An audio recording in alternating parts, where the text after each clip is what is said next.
Hello Wastelanders, I am here today with my brand new friend Botmeat, as I've named him. He is an autonomous sentinel wearing power armor. Maybe you're wondering if I finally picked up that Creation Club content that lets you have sentinel power armor with you. That's not what this is. This is better. What you're looking at is the Power Automatron mod by WalterC.Barrett, and it appeared on the 7th of December 2023, as far as I can tell, for the first time. I knew after just a couple minutes of fiddling with it that it was going to be a blast, and I was just going to have to show you guys. So get ready to want this mod because it is a ton of fun. Alright, let me show you a little bit about how this works.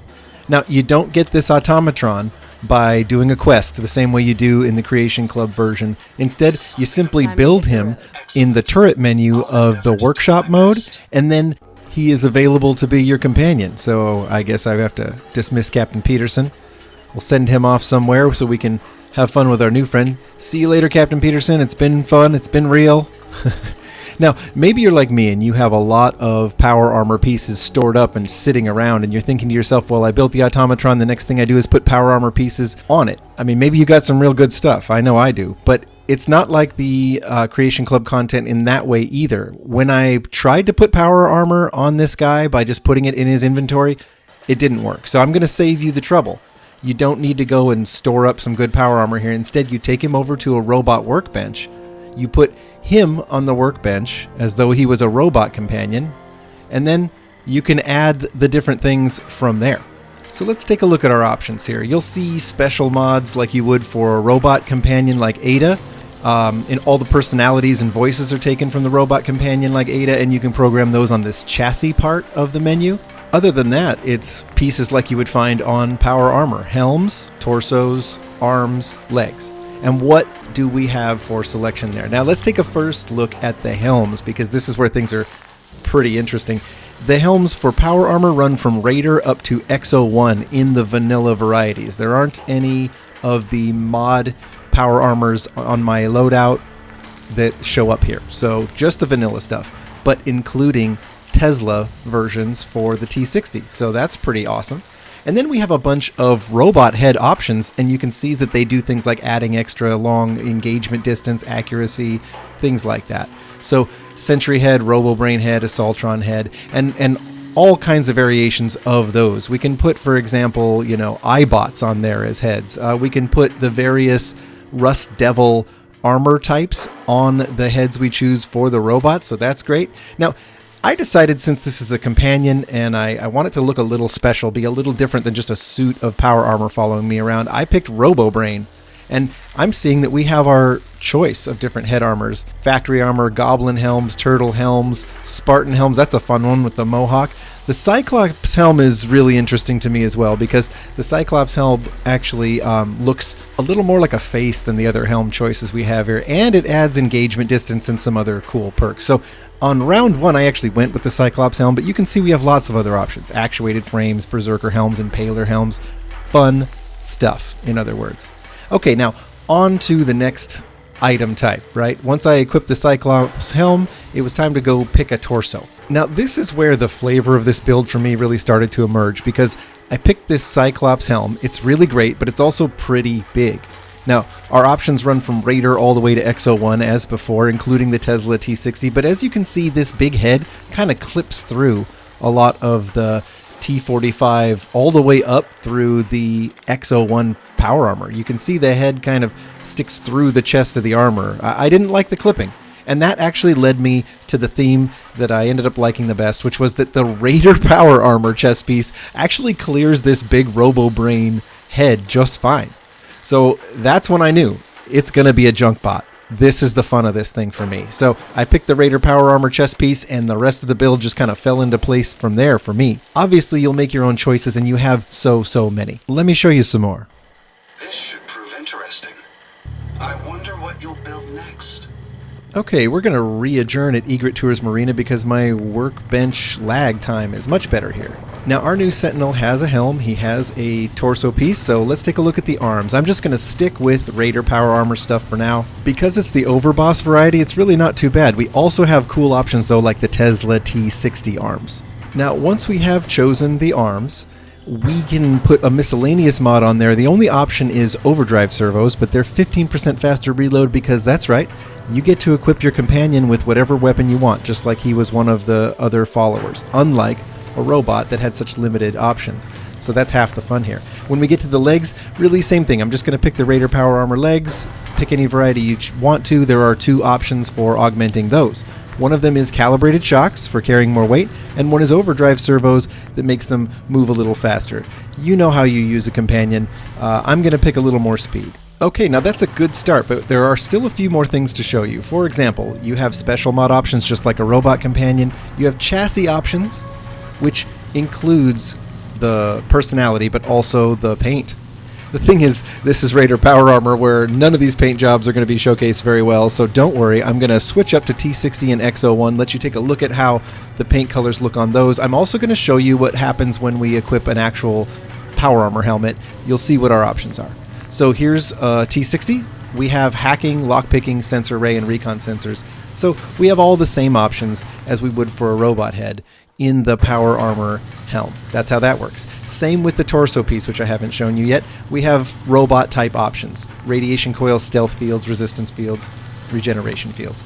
So that's what you'll get to pick from the chest piece. Now, as promised, I'll let you take a look at your paint options, because a lot of themed builds are going to depend on those being pretty good, right? First up, Minutemen. If you're doing a Minuteman build, they've got you covered.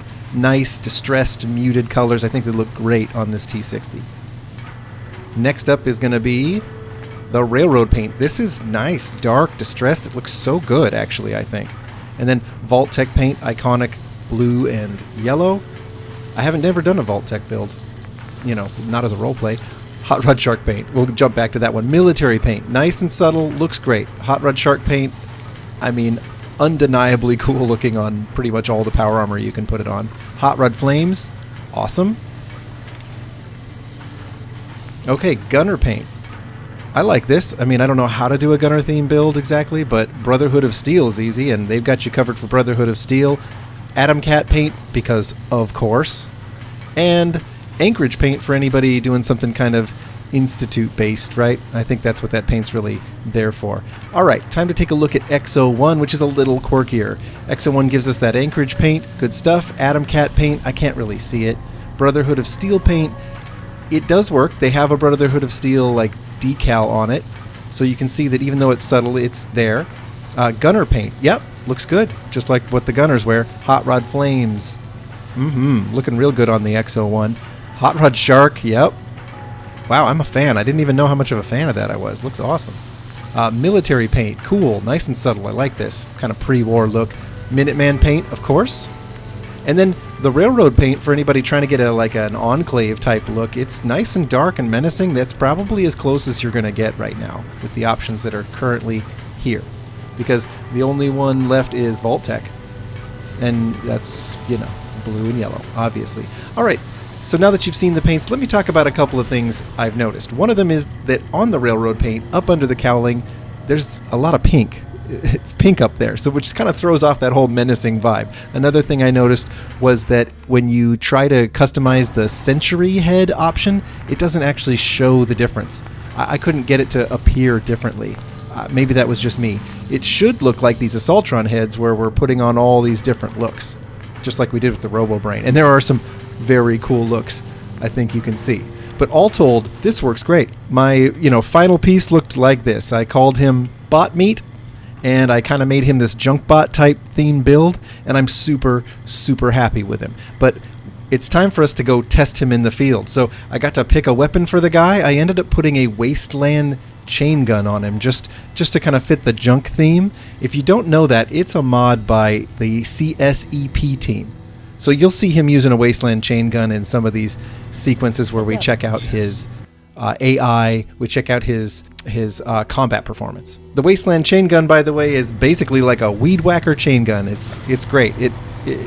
Check it out, or I can do a whole thing on this mod if you want, but it's not overpowered.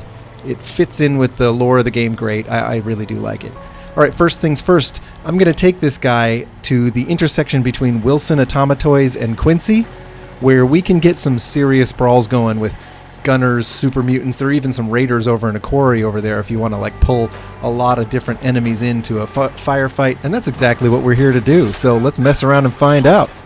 Alright, I think I started something with the gunner over there, and the super mutants are already shooting at us. I'm going to bring some Minutemen in with this flare. I use the We Are the Minutemen mod, by the way, and it makes these Minutemen crews that answer the flare really helpful. Alright, so let's take a look at how he's doing. You can see that as I'm taking on gunners, he's right there backing me up using that Wasteland Chaingun. And if you're wondering if he's any good, he does great. He fights like a companion would fight. His AI is pretty smart. I'll show you how he does indoors with cover, things like that here in a sec. But right now I hope you can see these are tough enemies, and he's just out there on the front lines taking some punishment and letting me hang back and just, decide what I want to do. Again, you can see the Wasteland Chaingun. It's not the most brutal or deadly thing I could have ever given him, but that wasn't really the point. I just wanted him to look kind of like this, thrown together Wasteland junk bot companion. I was just loving that theme. I love that you can kind of pick a theme with this. Alright, way to go, buddy. And you can see that here when the mutants show up and start picking a fight on this side of the red rocket, that he's taking his lumps from the mutants and again, just running interference for me really, really well. He has the voice and the personality of Ada, so there's actually some engagement there too. He's a great companion. And then here's what happens when he does get too hurt. Repair your companion just like a robot, just like Ada. Come over here, use a robot repair kit, gets him back on his feet. His power armor doesn't break, it doesn't disappear, it just doesn't work like that, which I think is great. It's probably why they don't have you equip your own power armor pieces to him, which I think might be totally worth it. As cool as some modded power armor pieces are, to have to always worry about the durability would be a little lame. Now let's take a look at his AI. How does he do when somebody's fighting him and I'm not being shot at myself, or I'm not shooting at the guy? Somebody was taking shots at him from inside the church and he took the initiative. He went running in there. Right now he's busy fighting the enemy, and by the time I do get in, I see that he's in a fight with a legendary gunner. This is a tough fight. And what he's doing is smart. He's taking cover there in the doorway. He's just kind of being as smart as a typical companion would be, so no complaints there. His pathing doesn't seem to have any problems. The one glitch I encountered was that he does not want to use a flamethrower. He just doesn't. But the Creation Club Sentinel bot doesn't like using flamethrowers either for some reason, so maybe they just have that in common. If you're wondering what you can do to get your own bot like this one, it's quite simple. Power Automatron is now on Nexus Mods.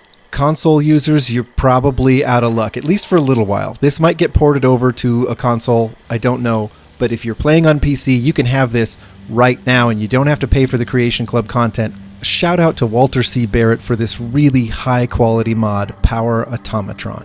Thank you so much. I am really happy to have been able to share this with everybody. I hope you have a lot of fun with it, and I will be bringing you more amazing content in my future videos. So if you haven't liked, if you haven't subscribed, if you haven't hit the notification bell, take a second to do it. Stay up to speed. I can't wait to bring you the next cool thing for your playthroughs. Until then, have fun out there, and I will see you in the next one.